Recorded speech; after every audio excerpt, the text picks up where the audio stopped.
Dan ini menarik. Kenapa?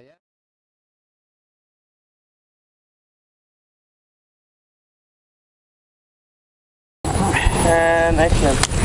Baik Ibu Bapak Guru, para pendidik di mana saja berada, ini kalau kita membicarakan dunia pendidikan memang akan terus ada masalah. Kalau begini gimana? Kalau begini gimana? Kalau begini gimana ya? Akan terus selalu. Jadi pertanyaan tidak pernah habis nih Pak Jul, dan masalah di setiap sekolah juga tidak pernah habis. Jadi memang setelah kemarin kita bicara, tempo hari kita bicara tentang penjurusan, bahwa tidak ada lagi penjurusan kalau sekolahnya memilih yang prototipe, Pak. Tapi kalau milih 2013 yang utuh ya tetap saja gitu. Seperti itu ya. Tapi perguruan tinggi sudah siap mengantisipasi itu. Ya, dialog antara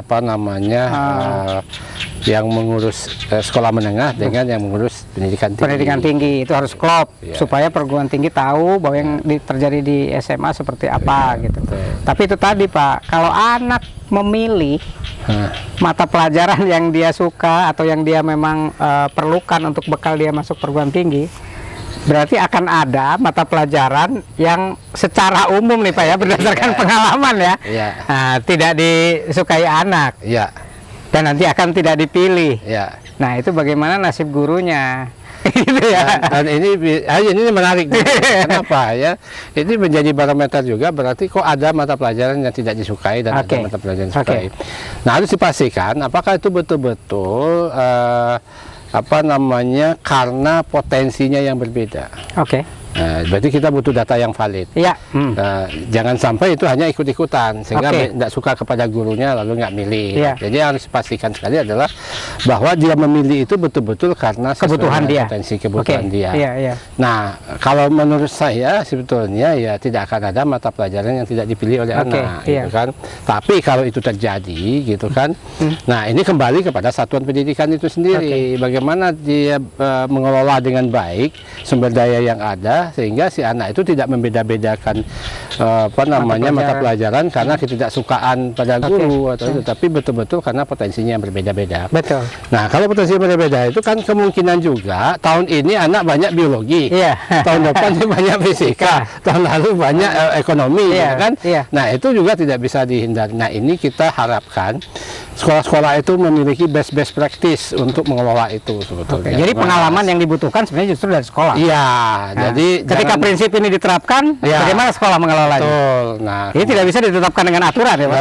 Kalau di aturan nanti itu kan seperti yang sudah-sudah. Sehingga kalau dipilih oleh 2 anak, gimana dipilih oleh 2 anak? Layani 2 anak. Layani 2 anak. Gimana caranya? Nah, itu sekolah bisa mencoba menemukan inovasi ya Pak ya. Jadi kan ada guru yang menganggur, jadi ini kan, nah itu kan bisa diatasi dengan proyek. Bayangkan, saya membayangkan begini, saya pribadi ya, bukan pandangan kementerian mungkin ya, tapi saya bayangkan saya pribadi, itu kelas 12 itu anak itu sudah nggak di kelas Pak. Mata pelajaran wajib pun sudah tinggal menggunakan.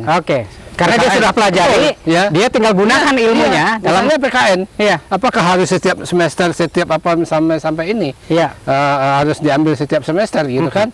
Nah, kalau pengetahuannya Pak ya? Iya, pengetahuannya.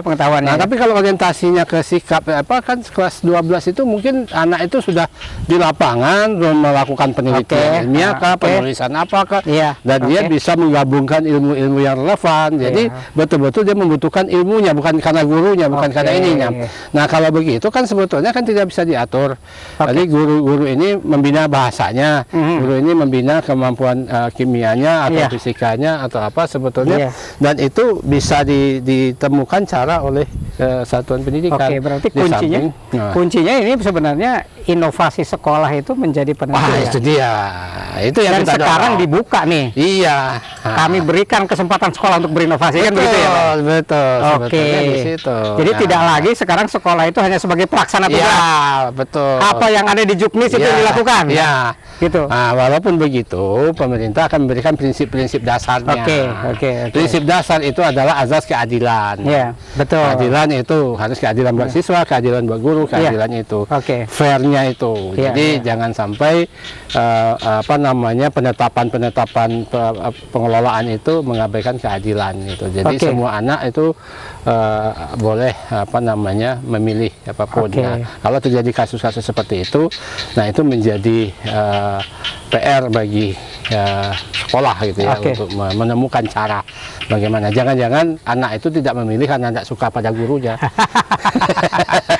Nah, karena anak itu pasti apapun proyek yang dibuat pasti berhubungan dengan kimia, pasti berhubungan dengan biologi, pasti berhubungan apa sekecil apapun. Iya, pasti. Tentang tahu misalnya. Iya, betul. Tahu ada kimianya, ada pasti. biologinya, Iya, ada ini iya. misalnya. Ketika misalnya anak bikin hidroponik gitu, Ya, pasti dia di sana akan menghadapi persoalan kimia. iya. Karena ada mikronutrien, ada makronutrien, ada fisikanya, ada fluidanya, Ada ekonominya. ada ekonominya, ada biologinya. Ada filmnya saya tonton.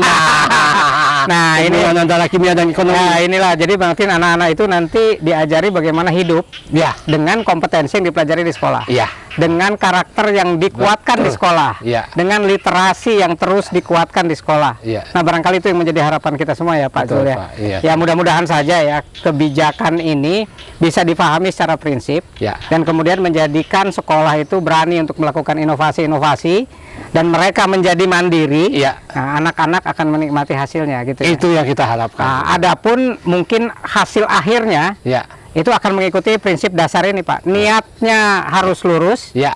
ikhtiarnya harus maksimal. Oh, ya. Setelah itu kita serahkan kepada Yang Maha Kuasa hasilnya. Mungkin Pastikan, begitu ya. pastikan anak mengalami proses belajar yang berkualitas. Baik. Jadi Iya, gitu. baik. Baik, Ibu Bapak Guru, para pendidik di mana saja berada, obrolan ini tidak akan ada habisnya kalau kita kupas terus. Tetapi paling tidak episode ini sudah meyakinkan kita bahwa kemerdekaan sekarang berada pada diri kita. Selamat bekerja melayani anak-anak Indonesia. Tunggu episode berikutnya. Tunggu episode berikutnya.